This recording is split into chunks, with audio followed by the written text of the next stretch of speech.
Is the Japanese language being conquered by English loanwords? Absolutely not. Hi, I'm here to talk about a video I saw that is bad. So I was on TikTok, minding my own business, trying to have a good time, and this street interview video came up talking about how English loanwords are destroying Japanese. Ooh, there's a spooky gravestone, oh my gosh. In fact, this bothered me so much that after recording the first take of this, I thought of more things I wanted to add, and so I'm in different clothing on a different day, adding things to the video that I forgot to say or should have said. They begin by noting that 15% of Japanese everyday vocabulary is combined of English loanwords. That's nuts. It's also not new, and it's also kind of not true. If you want to know the actual situation of how loanwords are affecting Japanese, the most up-to-date best text you can do for that is this book here, Loanwords and Japanese Identity by Dr. Naoko Hosokawa, and it notes in it, citing other studies, that actually loanwords, so from all languages, not just English, have made up about 13.6% of Japanese texts, dating back to at least the 1970s. And if this video has some statistic, they don't cite any. It's said that up to 15% of everyday Japanese vocabulary is comprised of English loanwords. That shows that it's gone up by 1-ish%. That's not a big deal. And indeed, Kongo, which of course come from Chinese, can make up a larger percent of the text than quote-unquote native Japanese words, but nobody notices because they're not written in katakana, so they're seen to be like more Japanese. Let's see if you can spot the loanwords in the following text. 最近の若い人はプライベートを重視して But the same book also notes some Japanese people say that they never use loanwords, which is impossible in 2026. Like there is no Japanese native word for television or anything like that. So the idea of what makes something a loanword is going to depend on the person. Yes, that same book does note that there has been like an increase in katakana in certain areas, such as magazines. And if you look at the entire number of words in Japanese, I'd say that loanwords are probably increasing faster than the other two, but that's just because they represent new things. And you have to remember that a lot of words will enter Japanese and then die and never be used again. And so they seem new and weird, just like the slang terms I talk about in most of my videos, but they're not actually increasing the percentage of katakana-based vocabulary used in Japanese speech. They're just increasing the amount in the dictionary because dictionaries will log a word and then never erase it, so it just sits in the database. And sure, as the video notes, globalization is increasing. There is a dominance of English, and so more words are coming in from English than Chinese. But on the objective statistics, it's not like katakana's presence in the Japanese language is increasing by that much. 日本語の文法とカタカナ英語しかない日本語になってしまうと思いますか? Additionally, if words coming from English is a problem, well, skyscraper is a loanword, it just doesn't look like it. Yeah, skyscraping tower. It's called a calque. It's how we borrow words and hide them. Japanese people made the word for democracy, minshu shugi, by translating Western texts, and then that was actually borrowed by Chinese. And it's like why they can take concentric circuit and turn it into consento without our consento, and that's fine. And it's why you can say karaoke, even though that's a terrible pronunciation. Languages are complicated. We're always sharing, we're always changing, we're always evolving. More importantly though, the video frames this as being used in cases where there's perfectly good Japanese words. And they're even used in cases where perfectly good Japanese already exists. As if that's not a reason for borrowing. We do that all the time for Nuance. And if the words were perfectly good, then Japanese people wouldn't borrow them. Obviously, one reason that you borrow a word into your own language is because you don't have that word. But other times you borrow a word into your own language because the word that you have is actually not good enough. It has vibes to it that are kind of uncomfortable.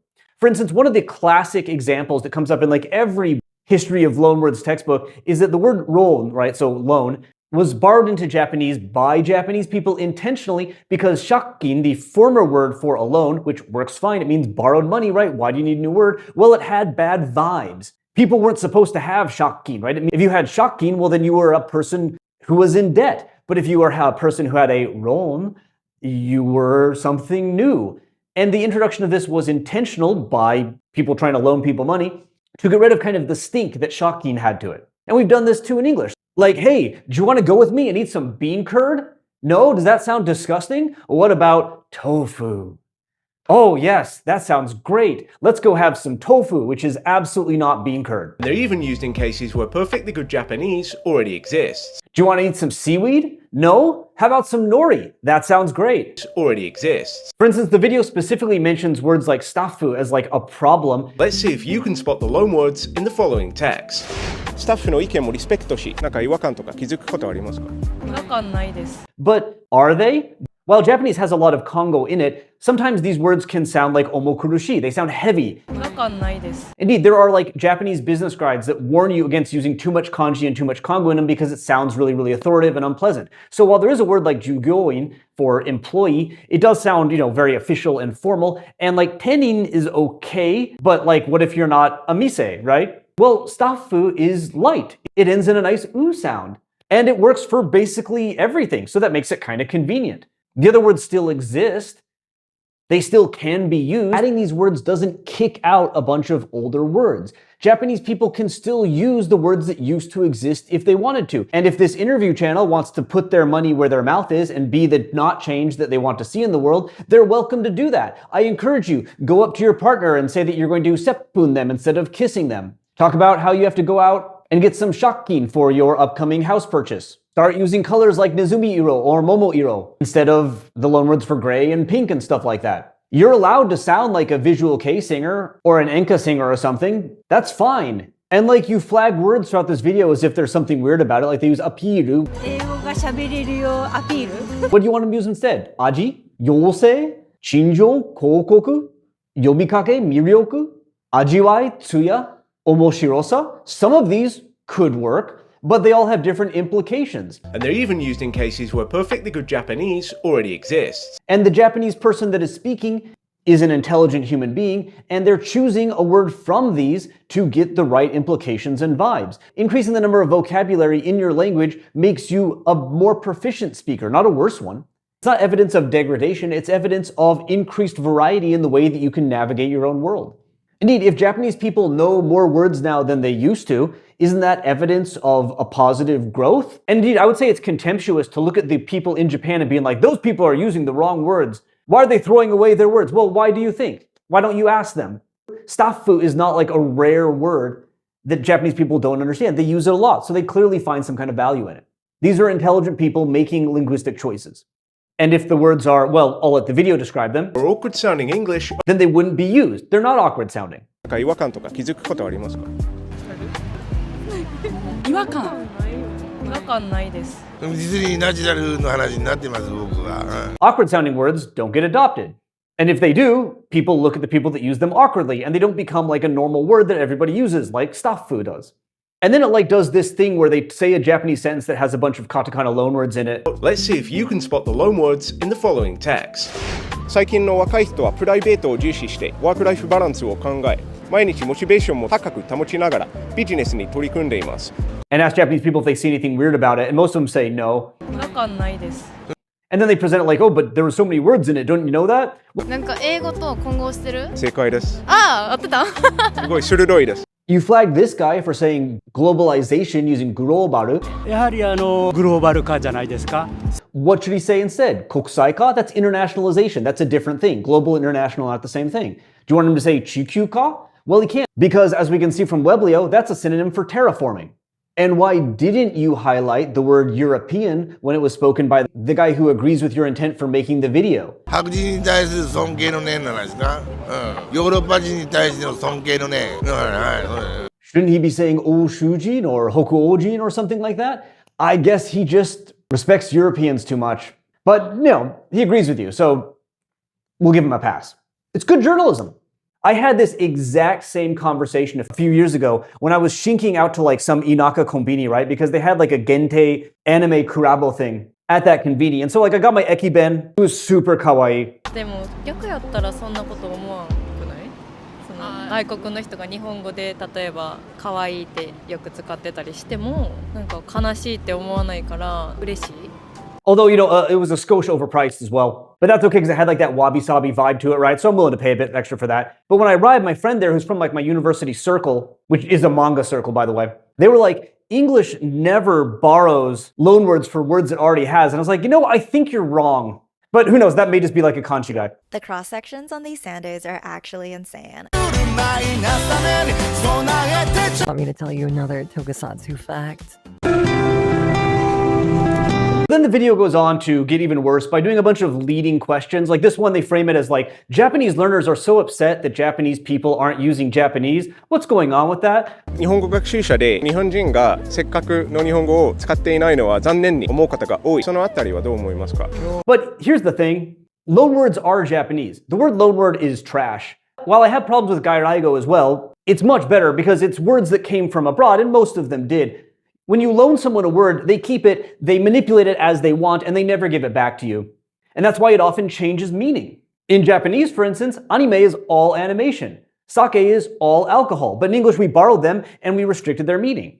This is why in Japanese, tension is not used to mean like this, but like this, because they took it from high tension power lines and they decided to do their own thing with it. It's why there's all those wonderful wasei-eigo, like baby cars for prams. These are Japanese words. They have been integrated into Japanese phonology and they've been integrated into Japanese grammar. Indeed, these kind of wonderful combinations are throughout the entirety of Japanese history, and you can see how silly it is to call them like English words or non-Japanese words when you have words like one I stumbled across recently that I just learned is mekamekashi, which is like that something is like steampunky, it looks mechanical, which obviously comes from the borrowing from mechanical, but then they've added not just e to it, and not turning it into a na-adjective, but actually adding shi to the end, creating a whole new, really Japanese word that wouldn't have existed without this kind of borrowing. This is great. This is evidence of Japanese growing and evolving and developing and becoming a richer language which has more ways to express yourself as designed by Japanese individuals. And leading questions via a street interview, which presented as a problem, are missing that point and really looking down on the agency and the creativity of the Japanese average language user. Like they present this guy as saying that when you swap out these words with English words, again, they're not English words, they're yours now, Japan, congratulations, you own them. You have to feed them and water them and take care of them. Some nuance is lost. 日本語独自の難しい言葉で言うと風情とか微妙なニュアンスとかそういう具合なものが日本語のもともと持っているそういう言葉にはあると思うのでそれが簡単に英語の言葉に置き換え直されるとそういうものがだんだんなくなってくるというのは確かに共感できるところだと思います。There's a different nuance, but like that's the point. There's a different nuance. And there's also some sketchy things that are being done with the translations here. Because if you look at this, なんか日本人が仕事の時に横文字を使ってたらわざとカッコつけてるんかなみたいな思ったりはするかも。 it's translated as an English loanword, but the word being used is yokomoji, 横文字を使って which is any kind of borrowing from the West. Now, I will give the video credit. I'll say that it's right in the fact that a lot of Japanese people are concerned about loanwords. This is something that comes up in dialogue all the time. Governor Koike, for instance, was critiqued heavily for overusing loanwords. It's mentioned in this book. I myself have written an academic article on a phenomenon called yokomoji alergi, which you can read. It's open access. In it, I note a lot of criticisms of words written in katakana, of people that overuse these words. The video has examples of people saying that people overuse these words because they want to sound smart, and I have that in my data. なんか日本人が仕事の時に横文字を使ってたらわざとカッコつけてるんかなみたいな思ったりはするかも。 So I'm not agreeing with that. The question is, first, is it a real problem? And the second is this a problem that actually Japanese people are super concerned about? And if you actually look at real academic research on this, which has been going on for years, there are tons of studies on the whole katakana loanword problem, and they all come to the same conclusion, which is that if you ask Japanese people about it, they go, yeah, it kind of sucks. But then when you ask, would you want the government to do something about it, like actually restrict the import of loanwords or ban them or have like facilities like they have in France, which like choose what words are proper, everyone says no, they don't want to go that far. So you can see examples plentiful in Japanese media of parodying the over katakana user, like a Gretzko had one. The reality is, it's kind of like that joke about how everyone who drives faster than you is a maniac and everyone who drives slower than you is a moron, because for most Japanese people, a number of loanwords are very, very useful to their daily lives. But people who are using more loanwords than you are trying to be Western, while people who are using less than you are stuck in the past. Just talk about my own data again. I found an argument where somebody was saying that the use of the word rejume was really pretentious, and someone else saying like, oh my god, I cannot imagine working with you or in your workplace where you guys find that word to be super pretentious and weird. The fact of the matter is, Japanese is alive, which means it's gonna change. It's always been changing and it always will change. The reason I like talking about slang on these videos is that most of the changes won't actually have an impact, they'll just go away. My entire channel is full of content that people 10 or 20 years from now will probably have never heard of because the slang terms will die. But sometimes it will change, and if you want Japanese to be this pure, unchanging thing, if you wanted to access Japanese without any influence of any loanwords, you have to go way back in time, like all the way to the Yaoi Jidai or something like that.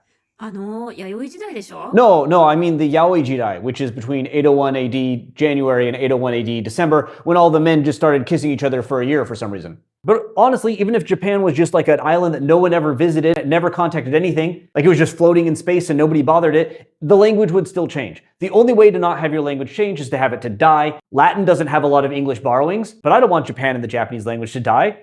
And the fact of the matter is, new generations of Japanese people will have to navigate new worlds, and so they'll develop new words to do that. And some of those words may be borrowed from abroad, like a word like AI. Sometimes there's already a good word and you're like, okay, I'll just use that word. But even more importantly, I just want to end this video by saying that you gotta be careful with this street video content stuff. I find it to be just a mess of a genre, but remember that you could have a street interview in any country getting any opinion just by interviewing the people you want and throwing out all the people that say the wrong thing. For instance, say you wanted to make a video proving that Japanese is super conservative, so you interview people about gay rights and you find people that oppose it. You could make that content.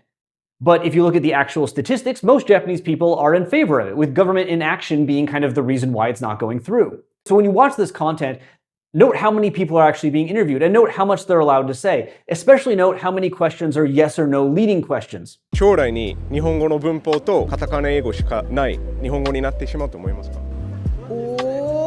それは避けたいですね。 Hello, random person on the street. Some immigrants to Australia are saying that squirrels are going to take over Australia and destroy it. What do you think about that? Oh, I'd like to avoid that, yeah.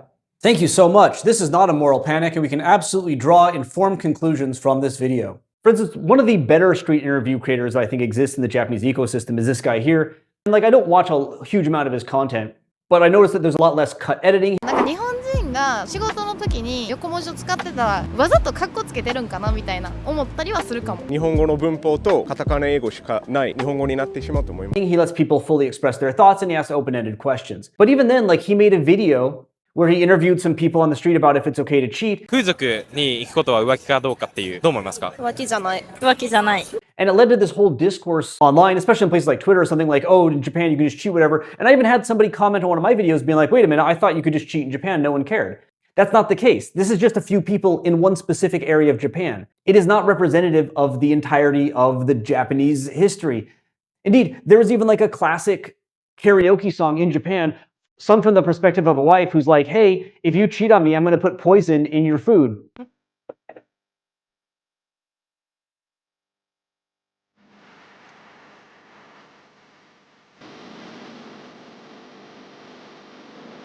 It's a banger. My wife sung it once at karaoke and I was scared.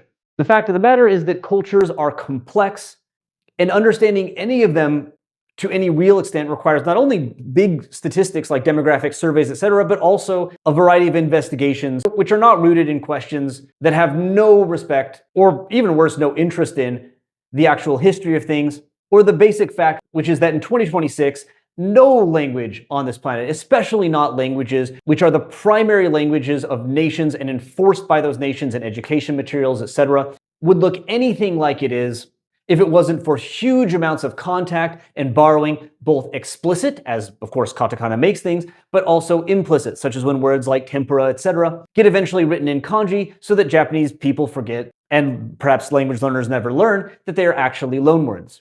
So there's my rant. I highly encourage you to be skeptical of all short-form media on Japan and Japanese that you encounter, including mine. But I hope you enjoyed this video, so that the next time you watch one of mine, you're excited and you go, hey, long time no see, which is probably from Chinese. Oh no, English is dying. I'm going to go make a video asking people if they would feel bad if English just became a bunch of Chinese words with English grammar in it. No, I'm just kidding. I wouldn't do that because I wouldn't want you to be brainwashed.